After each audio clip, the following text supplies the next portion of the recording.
Hello dear students. In this lecture we will discuss about causes and management of infarction. जैसा कि last lecture में हमने infarction के introduction और sign and symptom के बारे में डिस्कस किया था, आज के लेक्चर में हम इंफाक्शन के कॉजेज के बारे में डिस्कस करेंगे कि क्या कारण रहते हैं इंफाक्शन के पीछे। तो लास्ट लेक्चर में भी मैंने आप सभी लोगों को बताया था कि मोस्टली जो साइन एंड सिम्टम है, कॉजेज और मैनेजमेंट है इंफाक्शन का, वो TIA जैसा ही आएगा। तो यहाँ हम कॉजेज की बात करते हैं। फर्स्ट कॉज यहाँ बताया गया है thrombosis. Thrombosis is the formation of a blood clot inside a blood vessel, obstructing the flow of blood through the circulatory system. तो थ्रोम्बोसिस जो है वो सर्कुलेटरी सिस्टम में ब्लड फ्लो में रुकावट आना।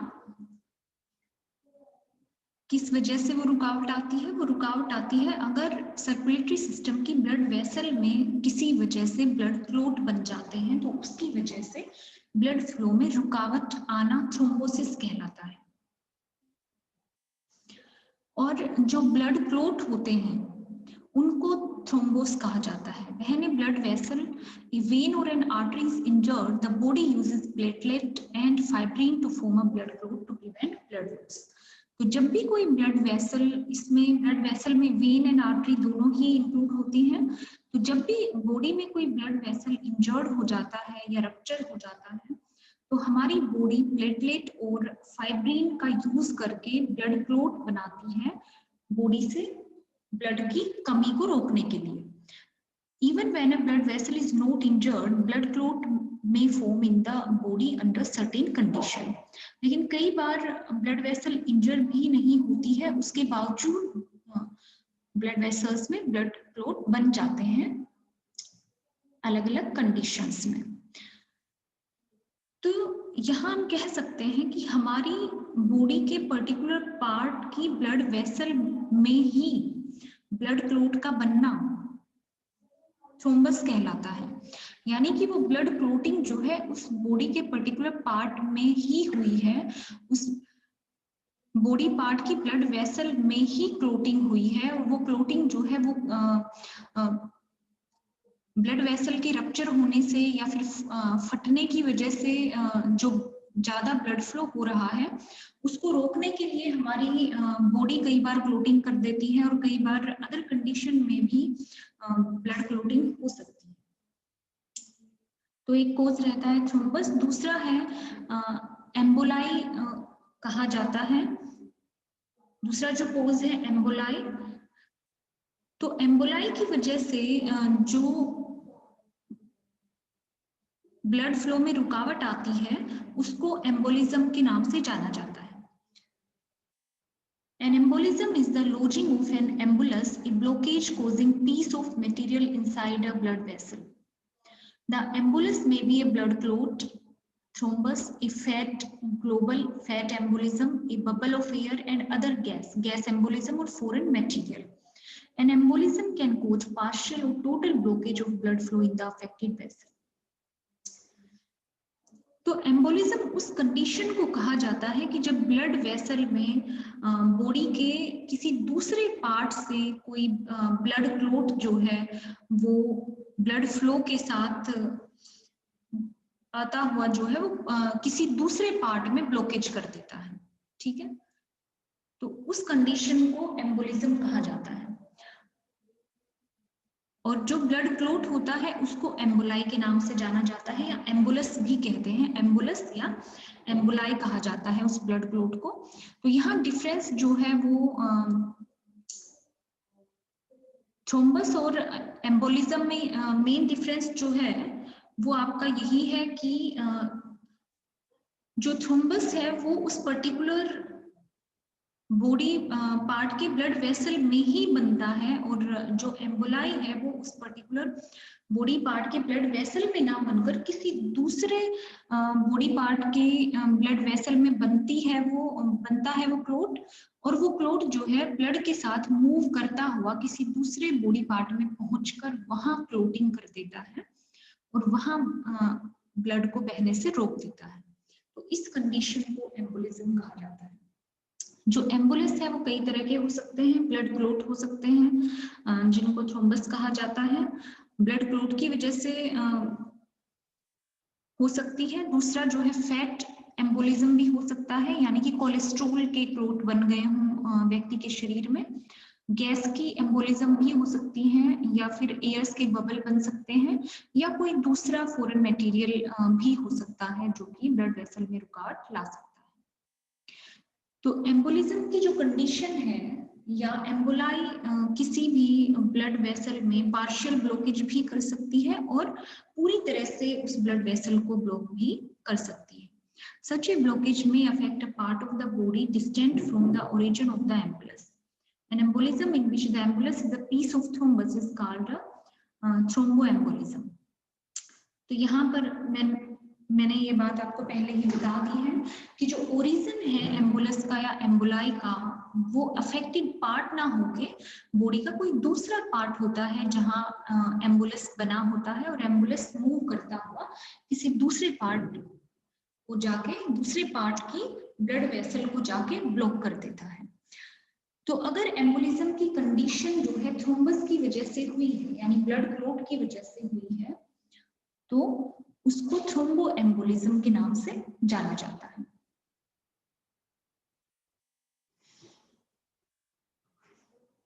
नेक्स्ट कोज है कैरोटिड स्टेनोसिस।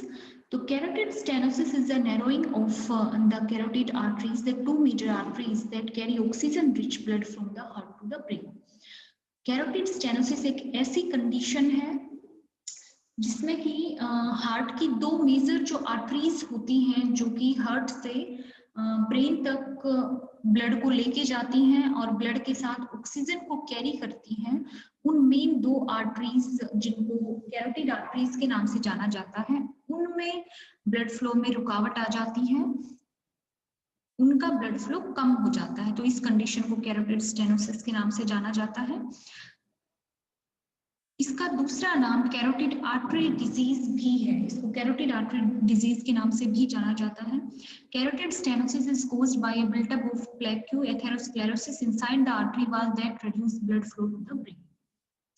जनरली जो कैरोटिड स्टेनोसिस है वो एथेरोस्क्लेरोसिस की वजह से बनता है, या ब्लड वेसल्स में जो है कोलेस्ट्रॉल कि जो ब्लड क्लॉट है वो बनने की वजह से जनरली कैरोटिड स्टेनोसिस की कंडीशन देखी जाती है, जिसकी वजह से ब्रेन की ब्लड वेसल्स में ब्लड फ्लो कम हो जाता है और ब्रेन तक ऑक्सीजन नहीं पहुंच पाती है, और उसकी वजह से ब्रेन सेल्स जो है वो डेड हो जाते हैं। नेक्स्ट है ischaemic stroke, next cause. Ischemic stroke is the most common type of stroke. It happens when the brain's blood vessel become narrowed and blocked, causing severely reduced blood flow, which is known as ischemia. तो ischemic stroke जो है वो most common type का stroke है, और ischemic stroke तब होता है जबकि ब्रेन की जो ब्लड वेसल्स हैं वो ब्लॉक हो जाती हैं या फिर नैरो हो जाती हैं, यानी रुकावट आ जाती है उनमें, और जिसकी वजह से ब्रेन में ब्लड फ्लो बहुत ज्यादा कम हो जाता है, और इस कंडीशन को इस्केमिया कहा जाता है। Blocked or narrowed blood vessel are caused by fatty deposit that built up in blood vessel, or by blood clot or other debris that travel through your bloodstream and lodge in the blood vessel in your brain. तो blood vessels का block होना या फिर narrow होने का कारण blood vessels में blood clots बनना, या फिर फैटी डिपॉजिट होना यानी फैट के या फिर कोलेस्ट्रॉल के क्लॉट बनना, या फिर किसी और चीज की वजह से क्लॉटिंग होना ब्रेन में एक मेन रीजन रहता है जो कि ब्लड फ्लो को कम कर देता है और ब्रेन की सेल्स के मरने का कारण बनता है। नेक्स्ट जो कोज है वो है haemorrhagic stroke. Hemorrhagic stroke occurs when a blood vessel in your brain leaks or rupture. तो हेमरेजिक स्ट्रोक जो है वो तब आता है जब हमारे ब्रेन में कोई ब्लड वेसल फट जाती है या फिर उसमें डैमेज हो जाता है किसी वजह से, और उस ब्लड वेसल का जो ब्लड है वो बाहर की तरफ फ्लो करने लग जाता है, यानी बाहर निकलने लग जाता है ब्लड वेसल के फटने की वजह से या कमजोर होने की वजह से। Brain hemorrhage can result from many conditions that affect your blood vessels. Factors related to hemorrhagic stroke include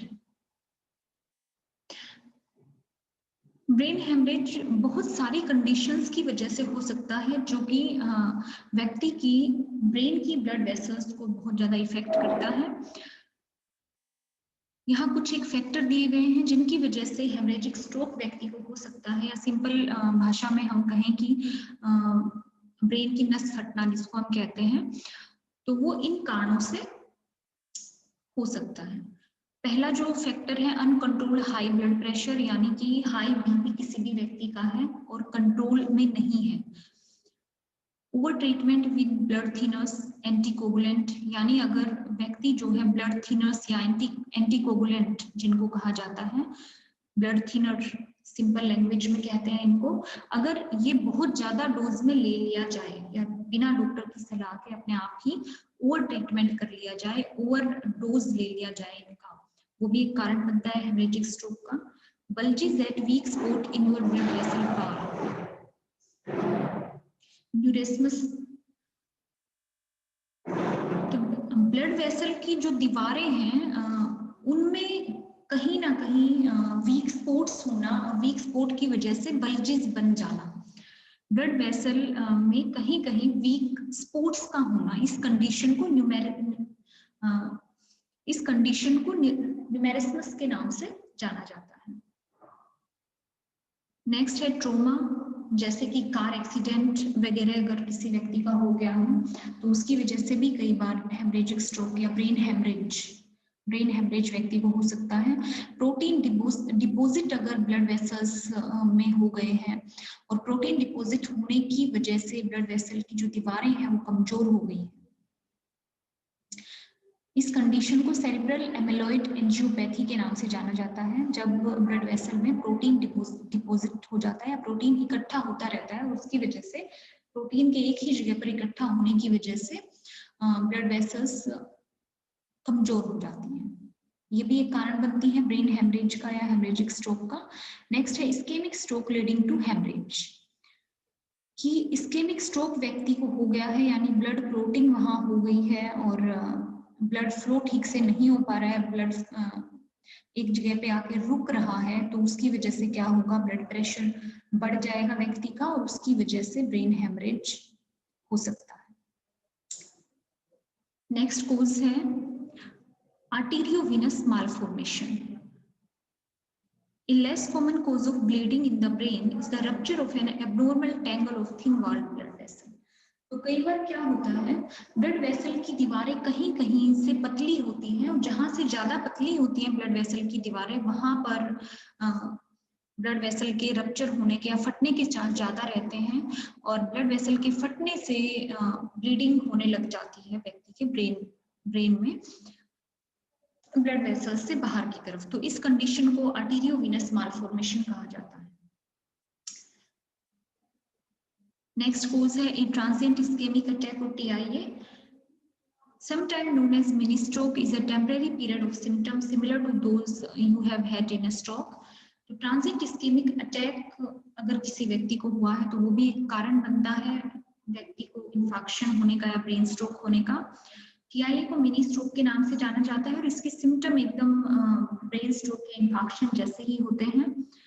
difference सिर्फ यही होता है कि TIA में परमानेंट डैमेज नहीं होता है और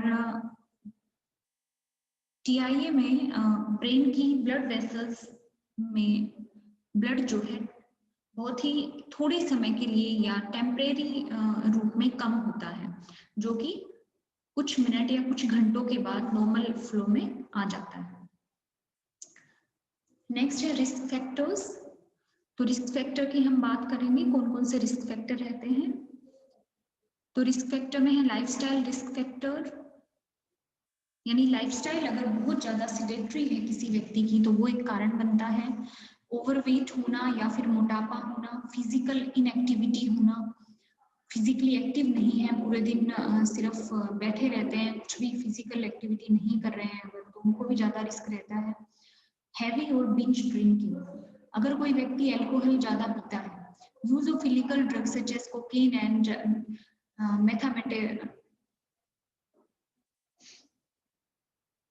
मेथामेटामाइन, अगर इलीगल ड्रग्स जो कि बैंड है, कोकेन, हेरोइन है या फिर मेथामेटामाइन है, इस तरह की इलीगल ड्रग्स कोई व्यक्ति ले रहा है तो उसको भी ज्यादा रिस्क रहता है। नेक्स्ट है मेडिकल रिस्क फैक्टर्स। तो ये मेडिकल रिस्क फैक्टर रहते हैं। फर्स्ट मेडिकल रिस्क फैक्टर है हाई ब्लड प्रेशर, अगर किसी का हाई बीपी है तो वो एक रिस्क फैक्टर है इन्फेक्शन के लिए। सिगरेट स्मोकिंग और सेकेंड हैंड स्मोक एक्सपोजर, व्यक्ति खुद बहुत ज्यादा स्मोकिंग करता है या घर में कोई व्यक्ति चेन स्मोकर है तो उसकी वजह से भी इन्फेक्शन होने का खतरा रहता है। High cholesterol level, cholesterol level high है, अगर डायबिटीज है व्यक्ति को, ऑब्स्ट्रक्टिव स्लीप एपनिया है, व्यक्ति को स्लीप डिसऑर्डर है किसी भी तरह का, कार्डियोवैस्कुलर डिजीज है, हार्ट से रिलेटेड बीमारी है अगर व्यक्ति को, जिसमें हार्ट फेलियर है, अगर हार्ट डिफेक्ट है, हार्ट इन्फेक्शन है, एबनॉर्मल हार्ट रिदम है अगर व्यक्ति में, यानी हार्ट से रिलेटेड कोई भी अगर बीमारी पहले से है तो वो भी एक रिस्क फैक्टर है इन्फेक्शन का। पर्सनल और फैमिली हिस्ट्री है अगर स्ट्रोक की, घर में पहले किसी को हुआ है अगर ब्रेन स्ट्रोक, हार्ट अटैक अगर हुआ है पहले से, या TIA हुआ है व्यक्ति की फैमिली में कभी किसी को, तो वो भी एक रिस्क फैक्टर है। और कोविड-19 इन्फेक्शन, अभी प्रेजेंटली की अगर हम बात करें तो कोविड-19 इन्फेक्शन भी एक रिस्क फैक्टर है इन्फेक्शन के। Other factors associated with a higher risk of stroke include, कुछ और फैक्टर यहाँ दिए गए हैं जो कि हाई रिस्क में इंक्लूड किए जाते हैं। पहला है एज, पीपल एज 55 और older have a higher risk of stroke than to younger people, यानी कि 55 और उससे ज्यादा साल के लोगों को हाई रिस्क रहता है। रेस की यहाँ बात हो रही है तो जो अफ्रीकन अमेरिकन लोग हैं वो ज्यादा हाई रिस्क में होते हैं दूसरे लोगों की बजाय। नेक्स्ट है सेक्स, मेन हायर रिस्क में होते हैं फीमेल की बजाय, यानी मेल्स को ज्यादा रिस्क रहता है। Women are usually older when they have strokes and they are more likely to die of stroke than men, यानी कि ब्रेन स्ट्रोक होने का खतरा मेल्स को ज्यादा है लेकिन ब्रेन स्ट्रोक से डेथ होने के चांस फीमेल के ज्यादा है, यानी ब्रेन स्ट्रोक फीमेल्स को होता कम है कंपैरेटिवली, लेकिन जो डेथ रेट है वो फीमेल्स की ज्यादा है। नेक्स्ट है hormones, use of birth control pill और hormone therapies that include estrogen increase risk, तो अगर बर्थ कंट्रोल पिल्स यूज कर रही है कोई फीमेल या हार्मोन थेरेपी ले रहा है कोई मेल या फीमेल, तो उसमें एस्ट्रोजन इंक्रीज होने के चांस रहते हैं जो कि एक रिस्क फैक्टर बनता है इन्फेक्शन के लिए। नेक्स्ट है प्रिवेंशन, प्रिवेंशन में कौन कौन सी चीजें आएंगी, कंट्रोलिंग हाई ब्लड प्रेशर या हाइपरटेंशन, हाई बीपी को कंट्रोल करना, कोलेस्ट्रॉल और सैचुरेटेड फैट को डाइट में कम करना, टोबैको यूज को क्विट करना, यानी टोबैको अगर खा रहे हैं तो उसको बंद करना, डायबिटीज को मैनेज करके रखना, हेल्दी वेट मेंटेन करके रखना, और फ्रूट्स और वेजिटेबल्स ज्यादा खाना अपनी डाइट में, ठीक है। इसके अलावा अल्कोहल को एक लिमिटेड वे में कंज्यूम करना, ये भी प्रिवेंशन में आएगा।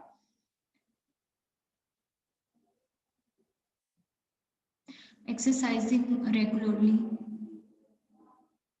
और अगर स्लीप डिसऑर्डर है तो उनका ट्रीटमेंट लेना, इलीगल ड्रग्स को अवॉइड करना। नेक्स्ट हम बात करते हैं ट्रीटमेंट की, तो सबसे पहले मेडिकेशन की बात करते हैं। मेडिकेशन में फर्स्ट मेडिसिन ज्यादातर जो यूज करी जाती है वो है anti platelet drugs. Platelet are cells in your body that form clots, anti-platelet drugs make the cell less sticky and less likely to clot। तो प्लेटलेट्स जो हैं वो हमारी सेल्स में क्लोट बनाने का काम करते हैं ब्लड में, और एंटी प्लेटलेट ड्रग जो है वो ब्लड में सेल्स को कम स्टिकी, कम चिपकने वाला बनाती है, जिसकी वजह से क्लोटिंग होने के चांस बहुत ही कम हो जाते हैं। The most commonly used antiplatelet medication is aspirin. Aspirin जो है वो मोस्ट कॉमनली यूज्ड की जाने वाली एंटीप्लेटलेट मेडिसिन है।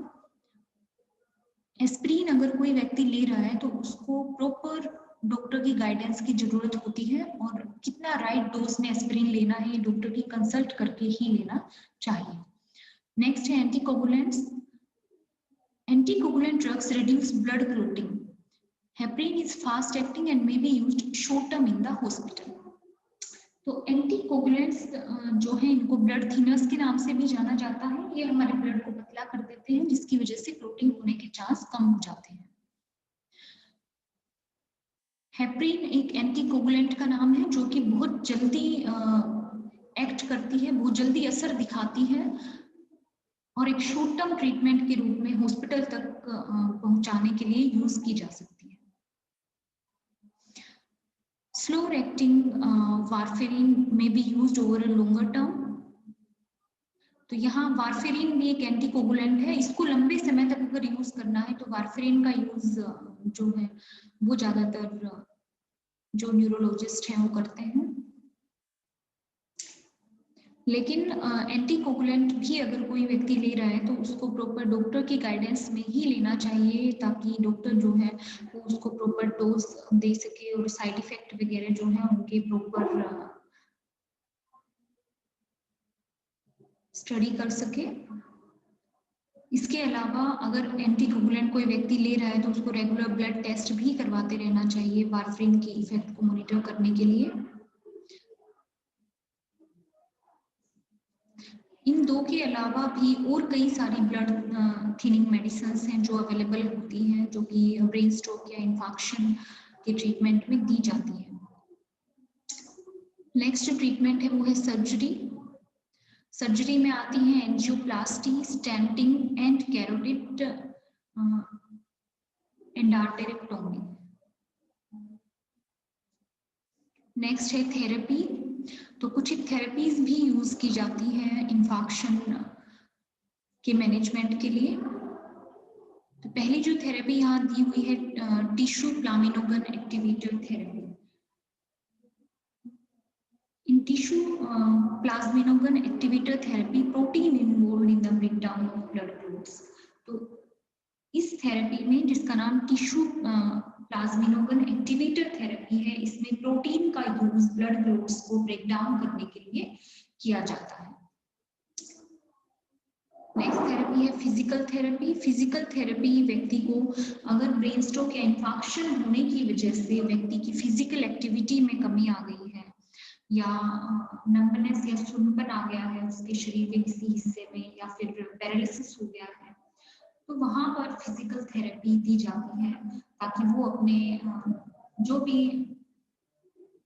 बॉडी पार्ट्स इफेक्ट हुए हैं उसकी बॉडी के जो मूव नहीं कर पा रहे हैं उनको धीरे धीरे व्यक्ति जो है वो मूव करना सीख जाए। नेक्स्ट है ऑक्यूपेशनल थेरेपी। ऑक्यूपेशनल थेरेपी में सेम वही अगर व्यक्ति में पैरालिसिस या फिर नंबनेस हो गया है बॉडी पार्ट में कहीं पर भी, कोई उसकी बॉडी पार्ट ठीक से काम नहीं कर रहा है, उसको बोलने में प्रॉब्लम हो रही है या फिर उसको चलने फिरने में दिक्कत हो रही है, तो वहां पर ऑक्यूपेशनल थेरेपी का यूज करके कुछ पर्टिकुलर टास्क करने उस व्यक्ति को धीरे धीरे सिखाए जाते हैं दोबारा से। कोग्निटिव थेरेपी, अगर व्यक्ति के कोग्निशन में कोई प्रॉब्लम आ गई है, उसको सोचने में प्रॉब्लम हो रही है, उसको याद करने में प्रॉब्लम हो रही है, डिसीजन लेने में प्रॉब्लम हो रही है, तो इन सब चीजों को इम्प्रूव करने के लिए कोग्निटिव थेरेपी का यूज किया जाता है। नेक्स्ट है स्पीच थेरेपी। अगर व्यक्ति को बोलने में प्रॉब्लम हो रही है तो स्पीच थेरेपी दी जाती है। तो इन्फेक्शन का टॉपिक आपका फिनिश हो गया है। थैंक्स।